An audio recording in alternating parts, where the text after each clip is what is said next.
and welcome back to more Ghost Trick Phantom Detective. Last episode, we played through the 12th chapter of the game, and today we'll be playing through chapter 13, which is 12:51 a.m. I visited the novelist's apartment again. I'm hoping to be able to do something about this mistaken identity kidnapping.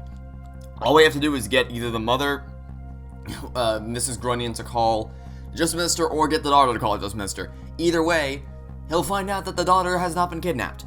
As long as there's any possibility that it could be his own daughter who was kidnapped, that Just Mister will call for the execution tonight.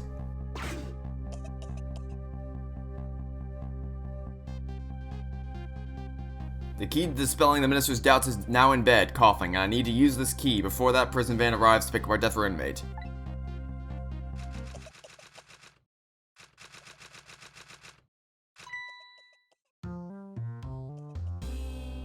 Mrs. Grunion's been summoned.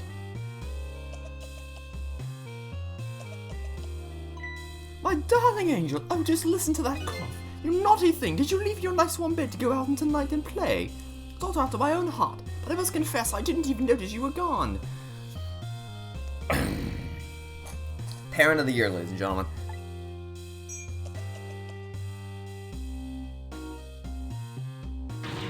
I didn't go out to play. I went to buy Papa a birthday present. He said he wanted the new lighter. But that's no reason to go out this late at night. But my fever finally went down. I could barely move before that. But look at what it brought you. Your fever is now worse than ever.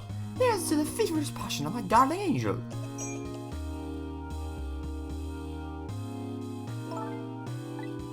Yes, darling. Let's call Papa and wish him a happy birthday, even though it's already past midnight. Not tonight, Emily. No, we kind of need to do it, like, right now. Like, right now. I hate you. Yeah, everybody does. It's just par for the course. Everybody hates Mrs. Grunion. It looks like this little girl was safe all along. I already knew that, but I'm still relieved all the same, and there's another lucky development too. Emily wants to call her father. I can just make use of that feeling somehow. This would surely bring the Just Minister around. Trick time! Okay, well... we can light the lighter, I guess. Hey, you want to call Papa? Or that can also... Okay, I did not... I thought that maybe lighting the lighter would get her attention and remind her, hey, I don't need to listen to Mrs. Grunion. Excuse me. I can just pick up the phone myself and call him. I didn't expect it to burn the thing that was holding the shelf up so she would call him herself. Emily, I told you couldn't call him tonight.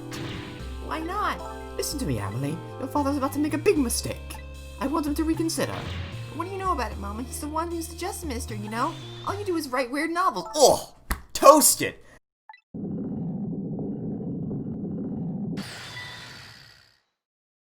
Okay, now she's a demon. What do you mean weird? How dare you disparage my romantic expressions? I really mean my anger. You really have. How do you expect me to forget such a... She's like 6 years old. You're slamming the alcohol bottle down on the bed. It's like, what are you doing? What do you... Oh, great. Wait, you really... God.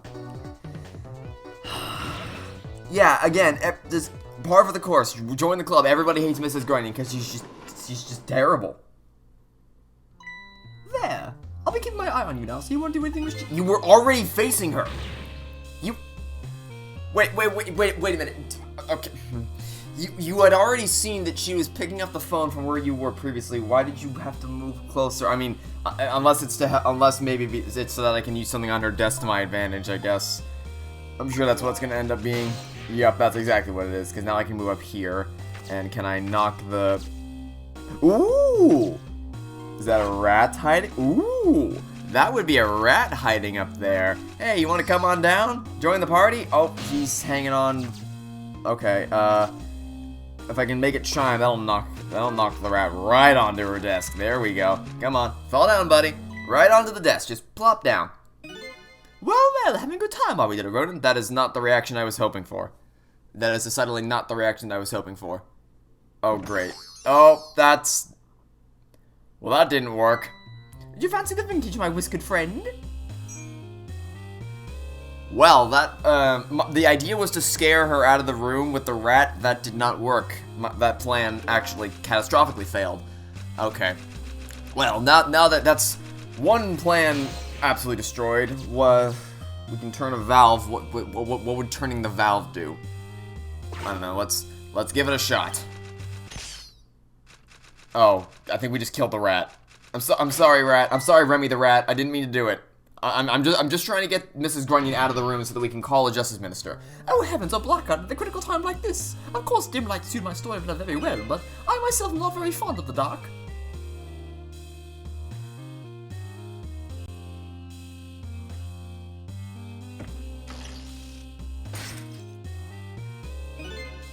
The chandelier just narrowly missed the back of my head. Oh, we're gonna knock her out with the chandelier? Okay, alright. Great, alright, we're just gonna, I mean, honestly, yeah, that's, sure, we'll go for it. We'll clonk her in the head with the chandelier. We just gotta get her underneath it so that actually works. I've already messed up one plan. We gotta not mess this plan up. That's the game plan. Okay, so we gotta get to that crank. I see. Okay, well, that shouldn't be too hard. We just gotta get out from under, or get out of the upper area. Ah, what a wonderful atmosphere. Perfect for a clandestine meeting in the dusky twilight. Trick time! Alright, well, I can probably use the rat to get out of here. Yep, I can go dictionary. No point using the dictionary. We can turn the crank. Should we give the crank a turn? Let's give the crank a turn.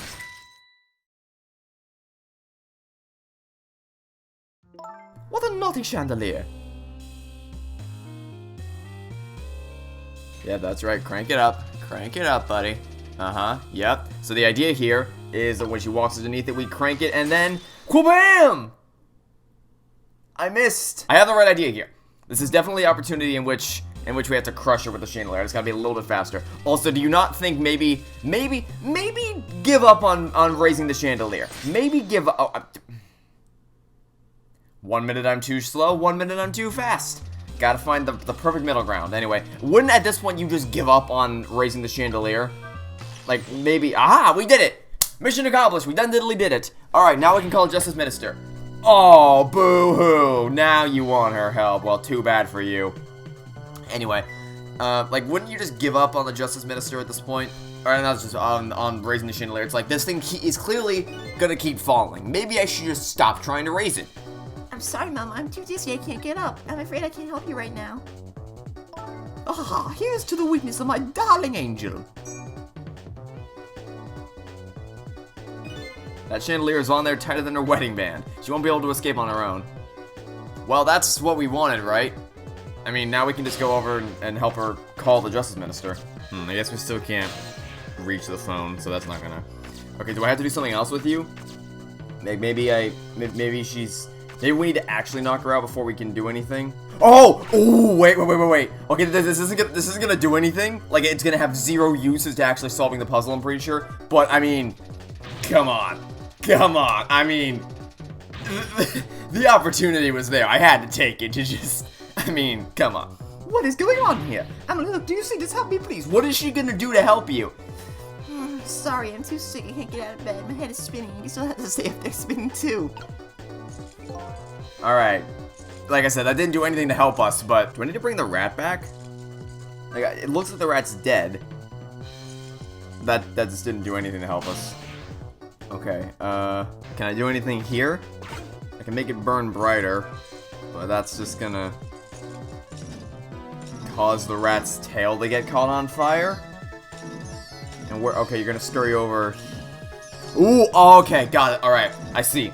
Okay, so now that the rat's over there, we can move our way around this direction and then head to... We can make this swing faster so that it catches this on fire and then the phone falls right into her lap. Perfect. Problem solved, right? Maybe? Yep, okay, good. Now just, yep, burn it. And then the phone drops. And then it slides right down. Perfect! Problem solved! Yeah! Alrighty then. What in the world is going on here? I don't know, but maybe you shouldn't be shaking around in a chandelier that's lit on fire. Maybe not top 10 brightest. I combined brightest and greatest ideas of all time. Maybe not top 10 brightest ideas of all time. Oh, goody. Please be a minute while I call Papa. Okay, Mama, I'll only be a minute.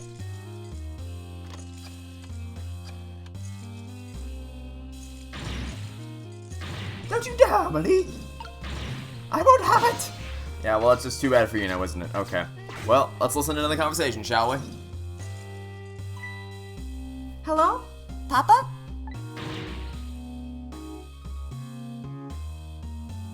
Emily, is that you? Of course it is, silly. What'd you think? But I heard they said you were... No, never mind. It's nothing. Silly old Papa. Happy birthday, Papa. Birthday? Oh, right. It was my birthday today, wasn't it? I'm sorry we couldn't celebrate tonight, but thanks to mean old Mama. Oh, your mean old mama. I mean, your mother. What is she up to right now? Well, she's certainly up, alright. My stubborn mother is kind of tied up at the moment. Get me down! She needs to be taught a lesson for causing us so much trouble. No, Emily.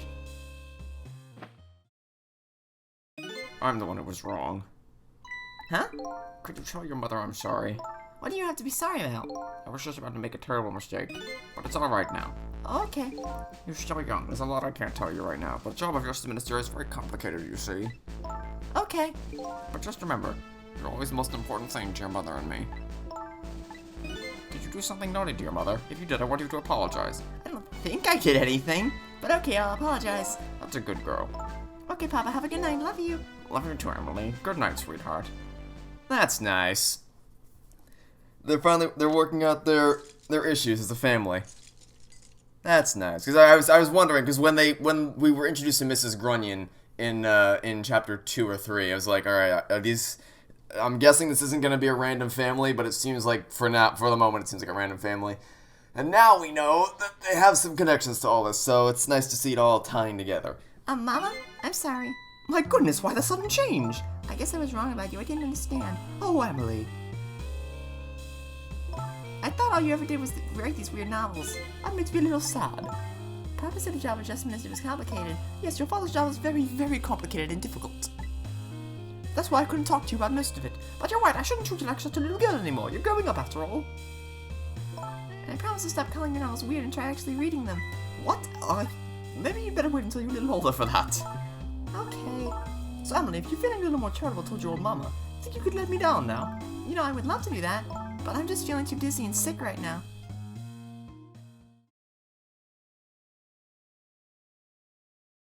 Tonight, on this holiest of nights, my deadline, looks like the only thing pressing on me will be the chandelier. Here's to Papa and Mama's darling angel. All of a sudden, everybody's getting along again, and such an abrupt change, I can't understand it. Is this what family's all about? In any case, the situation has changed dramatically now. I just hope the mysteries of me can be cleared up as quickly as the furrows on the minister's brow. I don't know where Camila is, but at least now the Justice Minister's doubts are dispelled, so I think I'll go back to his office where everybody is waiting for the prison van. Sounds like a good plan to me. Okay, mission accomplished. We've convinced the Justice Minister to call off the execution. The Minister's family now has their smiles and harmony back, but Camila's still in the hands of the kidnappers. I decided to go back to the Justice Minister's office.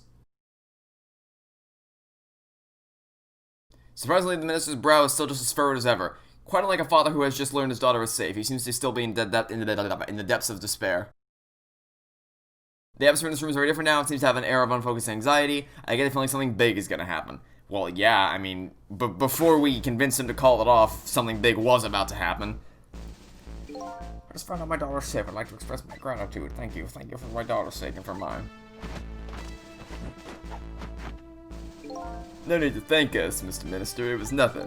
What did he do? I was about to say, like, you didn't do diddly-do. You just sat here while I did all the work. But one question. I can't help but notice. Your daughter is safe. And yet you still look unhappy. How about a little smile for us?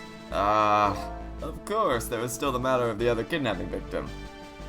But is that really the only thing that troubles you, Mr. Minister?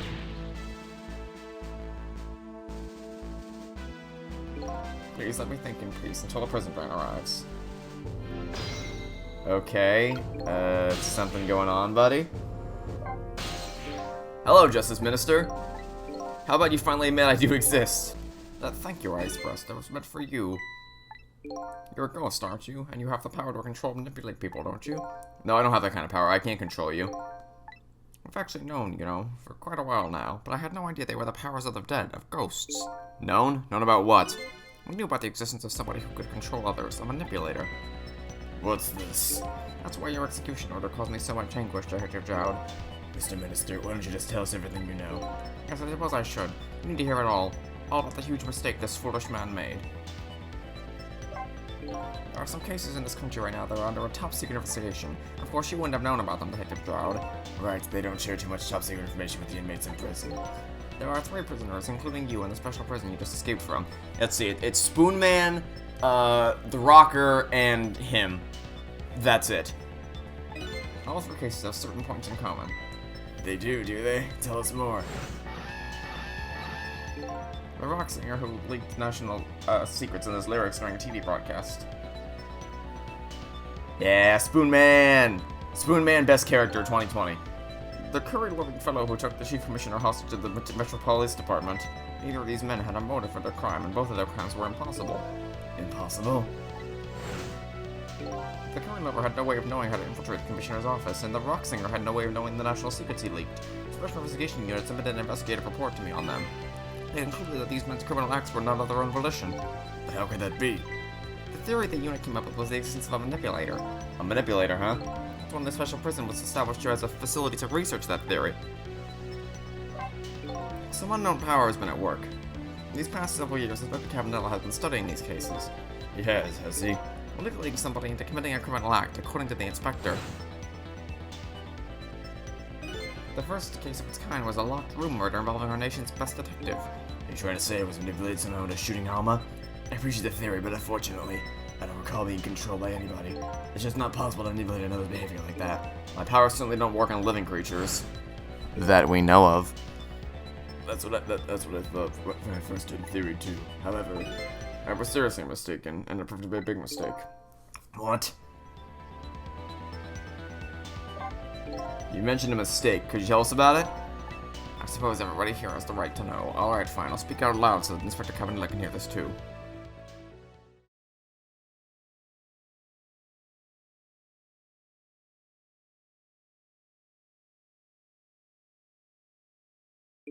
There's something I'd like the 2 of you to hear. It's about a mistake I made. Inspector Cabanella, when you first made that report about a manipulator, I'm afraid I didn't believe it at all. Impossible, I thought. Perfectly understandable, Mr. Minister. But I was wrong. That kind of power does exist, and I learned the truth of that firsthand. What's this? A month ago, I signed the order to carry out Detective Job's execution. However, that act wasn't of my own volition. I was being controlled. What? You never told me about this, Mr. Minister.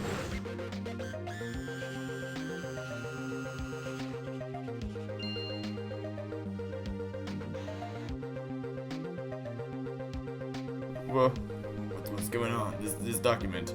What am I doing? No, I mustn't sign it.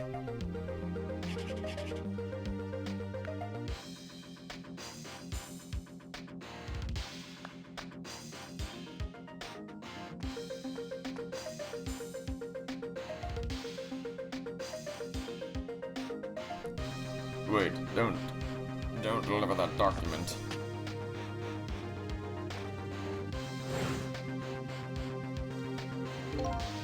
That's when it started. That's when all my fear, despair, and suffering began.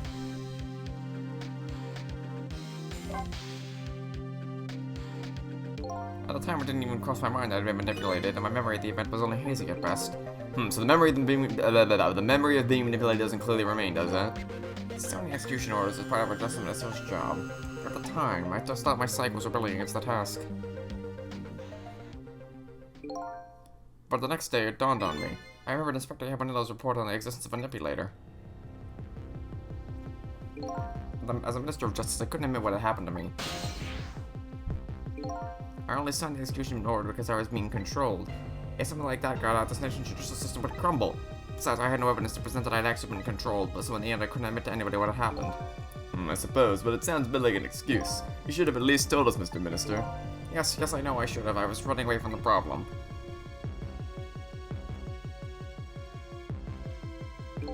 And then my wife found out I was worried about something. Well, if you go around with an expression like that, I guess it's bound to happen. I explained it to her, and she was dead set against the way I was handling it.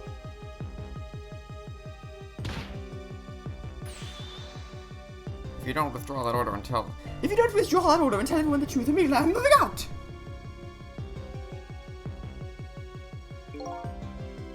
And then, with the kidnapping tonight, with it thrust under my nose like that, I could no longer deny my mistake. This manipulator comes upon us from somewhere unseen. That's why I've been keeping my distance from everybody. So that's why you've been telling people to stay back. So there's somebody else besides me with the powers of the dead. I'm fine with that. After all, I already knew about a certain desk lamp. Lampy needs to be the puppet master. It needs to be revealed in the final episode that Lampy was the... I can't even say it with a straight face. That Lampy the desk lamp was the puppet master behind all the shenanigans we've endured throughout this series so far. Anyway. Apparently different ghosts get different ghost tricks.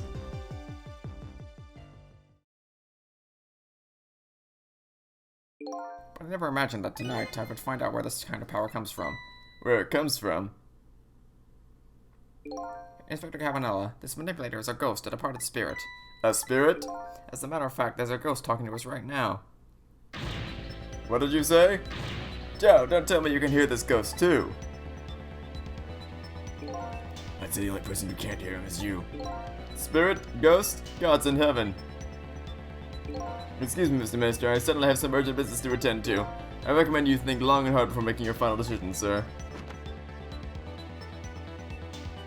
Inspector.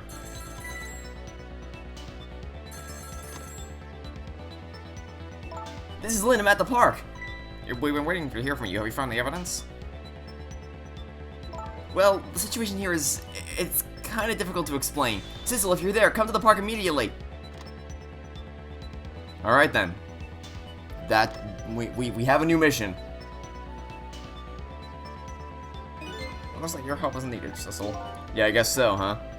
Also, I like how the two guards are completely unfazed by what's happening here. Anyway, alright, let's go to the park.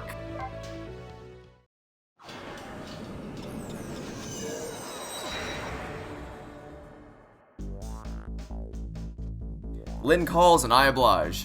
I take off towards Hempstick Park, the place where clearly something big is taking place. The manipulator, the person whose very existence sheds new light on everything, Detective Jout's crime, execution orders, and even my own death. Could it be? Could Lynn have been manipulated into shooting me? That's... certainly...